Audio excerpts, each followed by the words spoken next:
Um, Ezra is a new film that just came out with Robert De Niro and Bobby Cannavale. I have a small part in it. Whoopi Goldberg's also in it. I think it's one of the first, if not the first movie to really paint a realistic portrait of someone with autism. There have been other movies with autistic characters and stuff like that, but the struggles and perils and ups and downs and difficulties of autism are really captured beautifully. Welcome to another episode of the Dre and Smiley The Inner Circle podcast. All right, Smiley. Excited, man. We had another great guest on the podcast today, Rainn Wilson. I'll read a quick bio here, then we'll jump right into it. Rainn Wilson is an Emmy-nominated SAG award-winning actor, author, and activist. His diverse career spans television, movies, unscripted series, animation, and podcasts. A New York Times best-selling author, he wrote The Bassoon King, SoulPancake, and recently, Soul Boom, Why We Need a Spiritual Evolution. Rainn founded a digital media company and co-founded Lide Haiti. I may have pronounced that incorrectly, let me know, Rainn. A nonprofit empowering women and girls in rural Haiti through arts and scholarship. Rainn, I was telling Smiley before you got on, there was a comedian, Sinbad, came to Morehouse, did a show. The MC introduces him. Best comic in the world, ladies and gentlemen. You've seen him here, you've seen him there. Put your hands together. Welcome, Sinbad. Sinbad gets to the mic. He doesn't come out. He gets to the mic. He says, MC, what was that? Let me do this. You did it all wrong.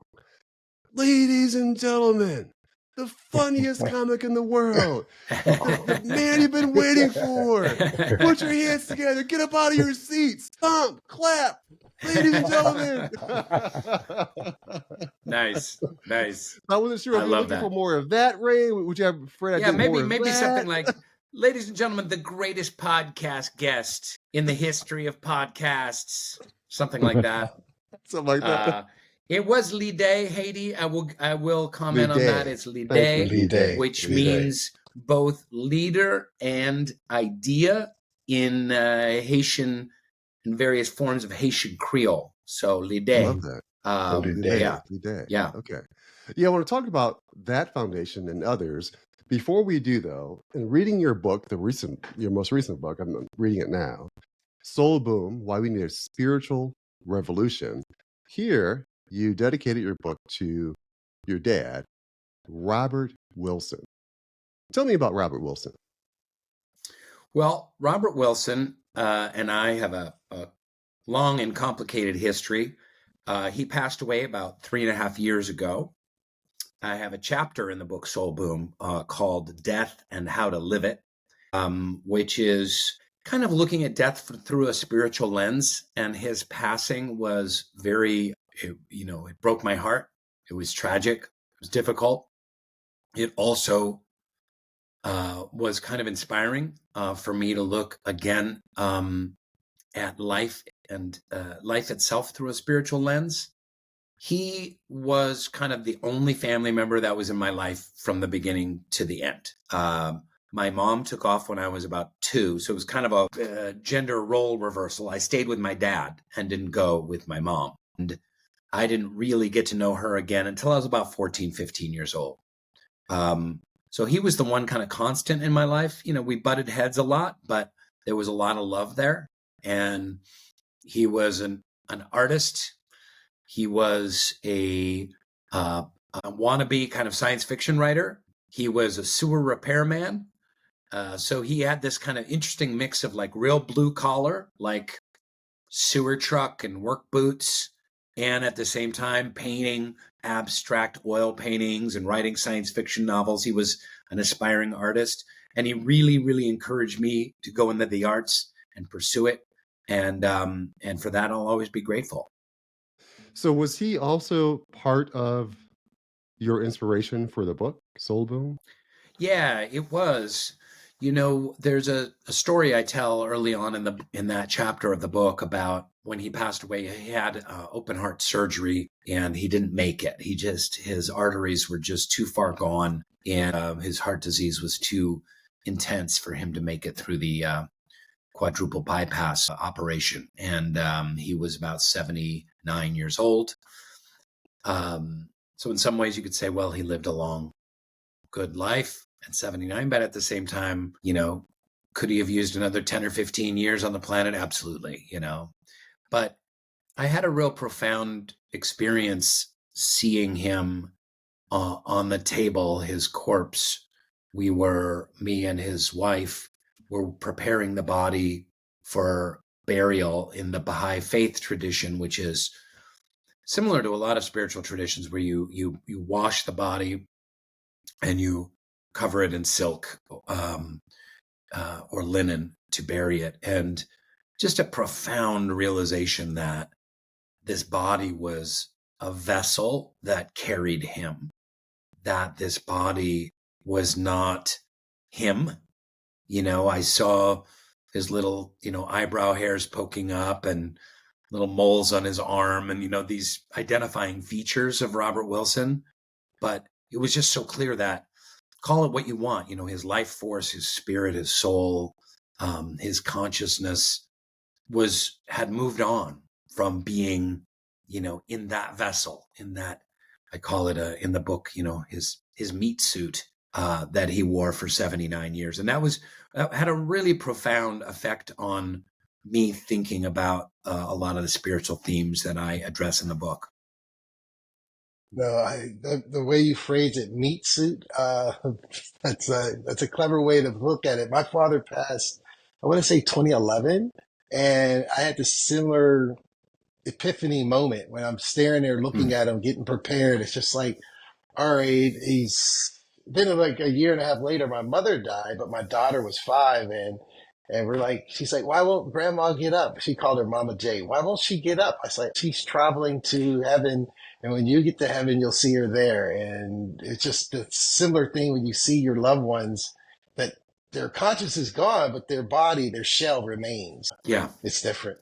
But I wanted to switch gears just a little bit because you mentioned Haiti and your foundation. If you could talk about Haiti, or out of all the different places, how did you get a connection with Haiti on there? So, great question. I started when I became essentially a celebrity, when I became well known for playing Dwight on The Office, I got inundated with requests from nonprofits. Just like, will you MC an event? Will you host this thing? Will you be on our board? Will you fundraise for us? And I kind of thought, whoa, I have kind of a big platform now. And social media was just starting to kind of ramp up at the time. This was 2008. And I better figure out, what I want to do and what is it important to me, because there's too many causes out there. So I got hooked up with this amazing organization called the Mona Foundation. That was an educational nonprofit that funded educational initiatives in schools around the globe, raised money in the States, and then gave money to these schools, pre-existing schools. And we took a trip down to Haiti in 2009. And I had been in a lot of poverty before. I grew up for several years in Central America, in Nicaragua, on the Mosquito Coast, Caribbean coast. I had traveled all through Central America. I'd been through Northern Africa. But holy moly, I'd never seen anything like in Haiti, the kind of poverty that was there. And I, started learning about the history. I started learning about America's role in creating that poverty and that political dysfunction in the country. And fell in love with the country, with the people, the culture, the music, the art, the food. It's an incredible place. Anyone that goes there, you really fall in love with it. Made a lot of Haitian friends, toured around, visited schools, was really committed to okay, I want to really raise some money for these Haitian schools. And then 2 months later was the Haitian earthquake, 2010. For those who don't remember, 200,000 to 300,000 people died in minutes. And another 200,000 to 300,000 were left without homes. And tens of thousands, of course, injured and wounded and crippled. And it's one of the worst disasters in human history in one of the poorest countries in the world, the poorest in the Western Hemisphere. The hotel we stayed at in Haiti, called the Hotel Montana, was wiped out, and every single person inside of it was killed. So much of what Haiti is very mountainous. So part of the reason the earthquake was so especially devastating was that all these buildings and hotels and apartments and houses are built on the sides of these hills. They're often not built to kind of building code standards that we have in the developed world. They don't have the infrastructure to have like a housing, check, people checking your zoning and stuff like that. So all down the hills, there were the houses wiped out and hotels and buildings and everything. So we knew we had to do something. Sean Penn, who I didn't know, but he was doing some really amazing work right after the earthquake. He flew right in. He was delivering aid. He was, kicking people's butts to move faster and distribute aid and medical help. He started an organization called JPHRO. So the earthquake happened in January. We were down in April working in a tent camp. And what we were doing is a part of a UN program to address specifically adolescent girls and the education, an arts education for adolescent girls. And we were down there for 10 days, no longer than that. It was about 2 weeks doing workshops in acting and writing and photography and dance and music. And we just fell in love with that work. We saw how transformational it was for the girls, how it helped build community. And along with some Haitian friends, we were like, we want to do this kind of work. We think that Haiti could really benefit from it. The Haitian friends we were working with really wanted us to do that kind of work. So Lide has been going for, over 10 years. We're in about 12 different locations working with almost 1,000 girls. We do arts education, literacy education, healthcare. We have food programs, do scholarships, tutoring, mentorship, apprenticeship. And we've grown into an organization. We now have a budget of $1.5 million a year and a Haitian staff of about 50, completely Haitian executive director, Haitian board, Haitian run. And we're here to support, education of some of the poorest folks in one of the poorest countries. And right now, Haiti is, as you know, is just going through it's a hellscape there with the gangs taking over the country. Well, congratulations on the nonprofit. But so do you speak 4 languages? Creole, French, Spanish, and English? I don't. I barely speak English. It's funny. When I was a kid, the Caribbean coast of Nicaragua is a really interesting place because they do speak Spanish there, and that's the national language of Nicaragua. But they speak English, they speak Pidgin English, they speak kind of patois, French. There's also the Mosquito Indians that have their own language. So it's this pastiche of different languages and cultures. There was a lot of escaped slaves that lived on the coast, and then a lot of them have married, the Latino folks, and a lot of them married the Mosquito Indians. So the diversity there it's a crazy landscape. Unfortunately, it became a big drug smuggling area. So has always been a little bit dangerous. But I grew up speaking Spanish. I spoke fluent Spanish at age 5. I mean, absolutely fluent. Could talk for hours in Spanish, conversant, as much as a 5-year-old can be. We moved back to the United States and I refused to speak Spanish. I moved to America. I don't know why. I wish I hadn't, but I was like, I don't want to speak Spanish. And it's gone. It's gone, baby, gone. Yeah. Tell me this, Rainn. Being a celebrity, based on what I've read and hear, comes with its own set of challenges. How do you accept the level of success and attention and then parlay that into your activism? So was there a process there for you to accept, okay, I'm famous and that's okay, and let me see how I can use this fame? Talk to me about that. Well, There's a big debate about this. So there's a lot of people, especially on the conservative right, that are like, celebrities shut up and play basketball. Celebrities should shut up. Hollywood should shut up. It really goes to my faith belief as a member of the Baha'i faith, where I believe that all men have been created to usher forward an ever-advancing civilization. That part of our spiritual duty and responsibility is to make the world a better place and to move the ball forward in the progress of humanity. That is a spiritual call to arms. And that's for everyone. It doesn't matter if you're a school bus driver or a sewer truck dispatcher or a barista or an actor. It doesn't matter. Everyone has a role to play,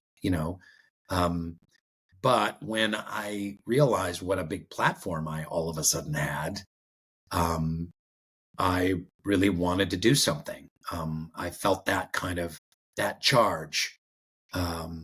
So the first thing I did is, with a bunch of friends, I started this company called SoulPancake that you mentioned, a digital media company and YouTube channel.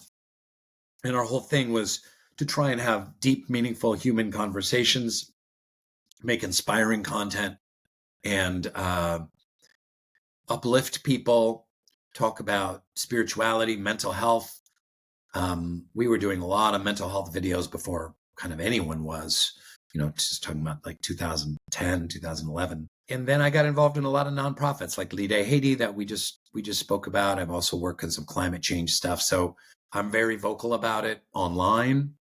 This pisses a lot of people off, and they kind of say, shut up and be an actor. But I kind of feel like if that's the logic, then no one should be able to talk about issues unless you have like a master's degree in that issue. So, which is ridiculous. Whatever issue anyone speaks to their heart, they should speak about it. If you're a school teacher and you're interested in racial prejudice and equity and justice, then you should speak about it. And if you're it just doesn't matter. So I feel an obligation to be moving in that direction, and it's going to piss a lot of people off, and maybe it influences a few. And I hope to just make the world just like 1 millimeter better in my actions. Sure. Soul Boom, the title of your book, makes sense. Yeah. Right. Revolution. Right. Soul Sure. Pancake. Tell me about that title. Where'd that come from? Well, we were creating, this was in the dawn of social media. So YouTube was just barely a thing. And Okay. we wanted, we liked the word soul because, we wanted to talk about spirituality, but also just kind of like arts and creativity, mental health, psychology, social justice issues. And we also wanted it to be memorable. We had all these names up on a board. This was like 2009, and we were looking at like Spirit Taco and like lots of different names, but we just wanted something that would stick, and it worked for that. People, For sure. once you hear the word Soul Pancake, you're like, Can't oh, forget that. yeah, you can't forget it. So Soul Boom is a Yeah. little different. I'm not creating a media company out of it. I mean, we have an active social media presence, and a podcast that's just launched a couple months ago. But you're right that it is about these ideas that are in the book about, how do we change the world and how do we ignite a spiritual revolution? Yeah. Well, my last question before I pass over to Smiley. You're an author, you're an actor, and an activist. Each morning when you get out of bed and your feet first hit the floor, which of those three are you? Well, I would say, honestly, because my son went off to college, when my You're a feet hit happy dad. honestly, when my feet hit the floor, I'm a husband first, because my wife is next to me, and I need to be, a sensitive partner and a good a good partner to her. So that's kind of where my first thought is, to be, because I can be an insensitive jackass. So, it's kind of like, she's got me well trained, like give her a good morning kiss and a hug. And how are you? How'd you sleep? Yeah. How can I make you some coffee? Happy wife, happy life. So first and foremost, but I have a morning practice of prayer and meditation. And that to me grounds me in an idea that I put in Soul Boom a lot, which is that I am a spiritual being having a human experience. And that's just like we talked about my father's passing, and Smiley's as well. Prayer and meditation reminds me of that I'm a soul, I'm a spirit, I am a child of God. I connect with the Creator. I meditate and contemplate, my consciousness and being alive. I quiet the mind, and that influences everything, because when I'm in touch with that, then things fall into place. Then my ego is in check. If I need to be an actor or a writer or creator, I'm doing that. If I need to be an activist or work in nonprofit sphere, charity sphere, I work in that. So when I do that effectively, it helps guide my life. It doesn't mean I'm a saint. It doesn't mean I'm perfect or anything like that. I'm not even close to it, but it helps me with my dailiness. Your comment about a spiritual being living a human existence. There's a famous quote from a priest, a Jesuit priest named Teilhard de Chardin. He's a French dude. And he said, we are not spiritual being. We're not human beings having a spiritual experience. We are spiritual beings having a human experience. So that's what it is. My prayer and meditation practice reminds me that we are spiritual beings having a human experience. So I get 80, 90 years in this meat suit. I have trials and tests and difficulties. I have ups and downs. I have an ego that needs to be held in check. I have lusts and desires, and I seek comfort. I want to avoid pain. This is something that's universal, but at the same time, I'm a shard of the divine. I'm a fragment of God. I am compassionate and loving and radiant, and that's the path that I seek to walk on a daily basis. I actually shared that with my daughter. There was a moment we were in the car, and you have a son. Smiley has a child as well, and you have these moments where you try to figure out, how do I turn this into a teachable moment? It's more than don't do that.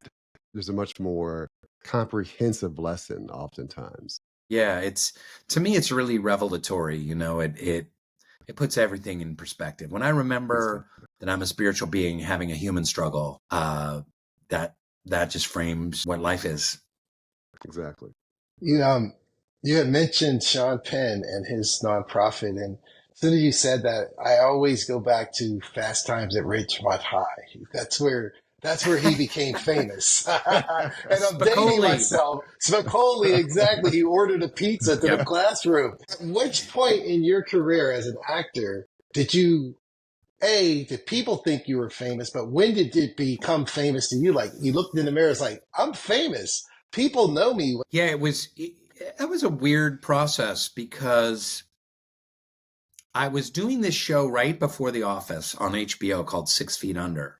So, and that was really, I had been recognized here or there, like people like, hey, were you the guy? I mean, I did in 1997, 98, I was on One Life to Live, and I would be in New York City, and I would get recognized on the subway, like, you're the guy, you tried to kill my man, Antonio, you're the guy from the show.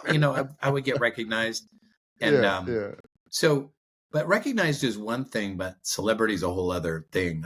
When I was doing 6 Feet Under, I remember one day I was walking down the street in the San Fernando Valley.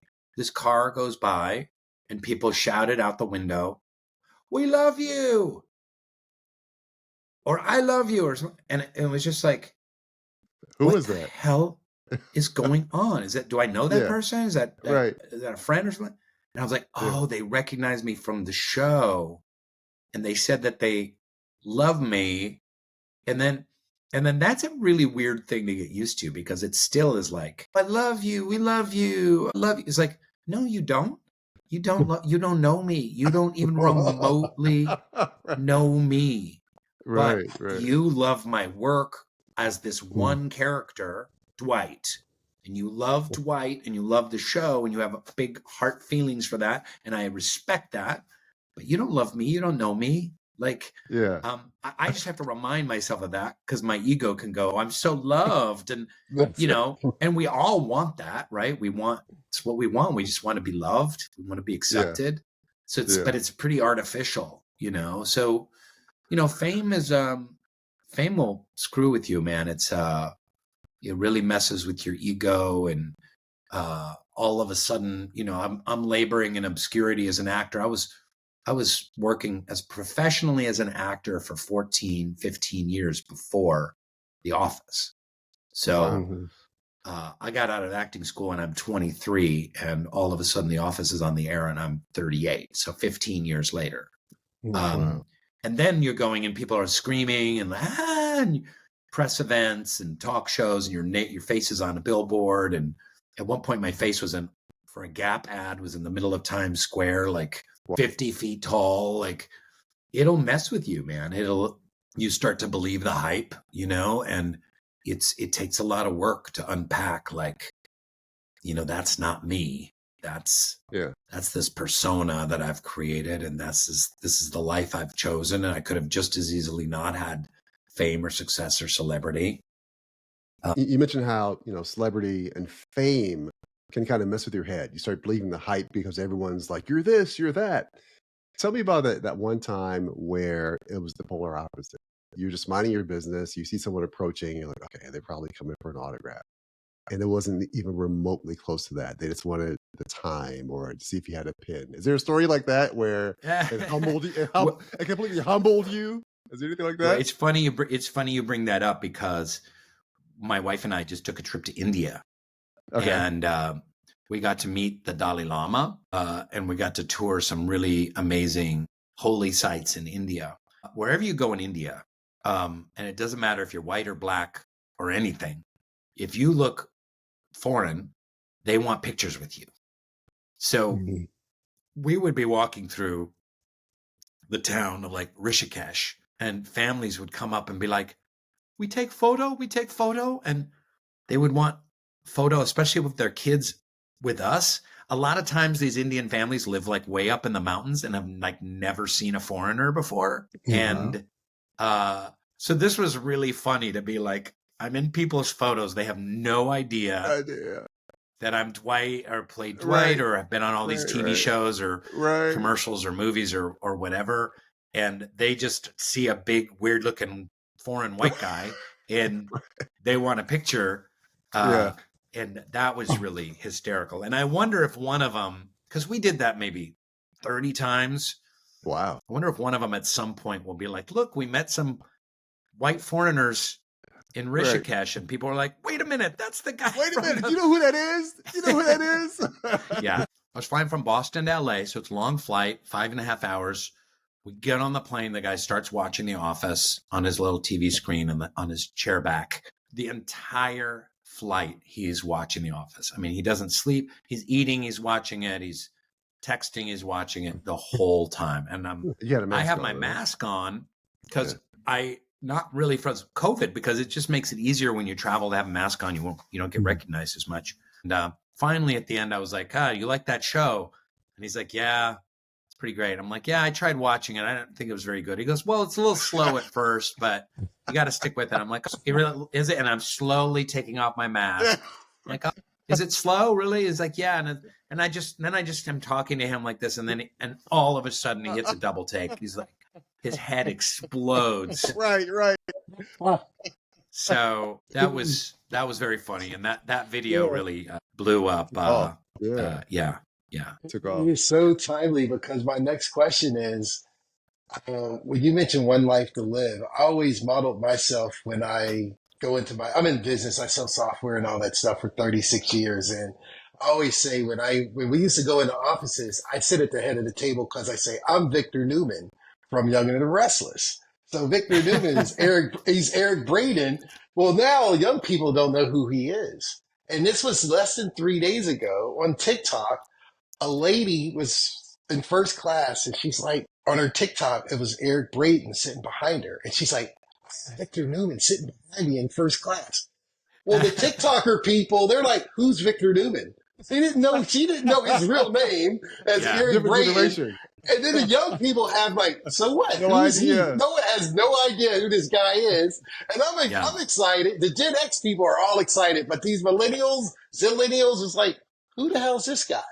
Yeah. So, They but got to use Logan Roy from Succession. There now. you The go. kids will know Oh, Logan Roy. yeah, Logan, Yeah. yeah. But before we go into the final four, you said it took you 15 years from 33 to 38. What would you tell someone, or what would you say to yourself at 21? What would you say to a young person? Well, that's an interesting question. I get asked that a lot, and there's a lot of ways to answer it. One, I wouldn't say anything to myself because you got to go through it. There's no shortcuts. You don't want to say the one thing that's gonna, but I would say that, to believe, believe that you have the talent and the creative juice to kind of like make an impact in the industry. But, for me, mostly I did acting. I did not do acting to become famous. I really didn't. People don't believe me. I went on Bill Maher's podcast and I was like, I went into acting because I loved theater and I wanted to tell stories. And he's like, bullshit. You wanted to be famous. It's like, I really didn't.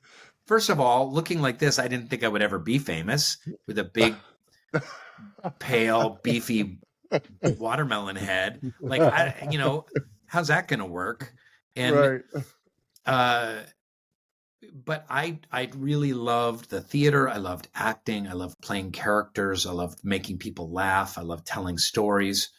And yeah, I loved that and wanted to be a part of it. So, and that's what drove me. And then, it just had a little more success here and a little more success here. It was very, very slow in coming. Then I started getting a little bit of work in TV and film and a little more. And it was, every year was just a little tiny bit more work than the year previous. So I kind of knew I was on to something and I followed those breadcrumbs, that trail. So if you're in love with the craft, whatever art you're pursuing, if you love making music, if you love painting beautiful things, if you love writing gorgeous poetry, if you love playing characters, like stick with that. The word amateur comes from for the love of, from the Latin, you do it for the love of it. So do it for the love of it and see where that path leads you. Awesome. Great. One last question before we start the final four. I believe you're in Ezra. Am I correct? The movie? Ezra? Yes. Why should we go see it? Ezra is a new film that just came out with Robert De Niro and Bobby Cannavale. I have a small part in it. Whoopi Goldberg's also in it. I think it's one of the first, if not the first movie to really paint a realistic portrait of someone with autism. There have been other movies with autistic characters and stuff like that, but the struggles and perils and ups and downs and difficulties of autism are really captured beautifully. It's a road trip movie, and it's we cast a real kid who's neurodivergent on the autism spectrum as the lead actor, and it's just it's a gorgeous old-fashioned story. It's a road trip story. It's a family story. There's no laser beams or superpowers, but it's good old-fashioned Hollywood storytelling. So how's that for a pitch? That's great. Love it. It's great. All right. So let's get started with the final four here. And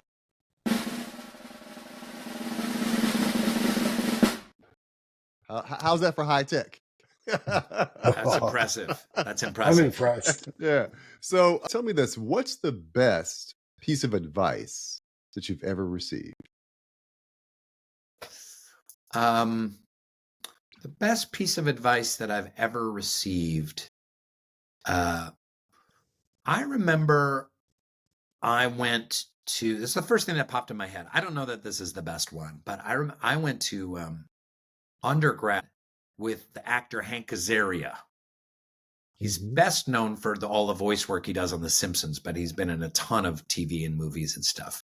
And he told me, he was graduating, and he told me, he goes, Rainn, you're a very intellectual actor, but you really got to work on the heart of the character. You got to work on the guts of the character, and really, you've got to get into the emotions of the characters that you played.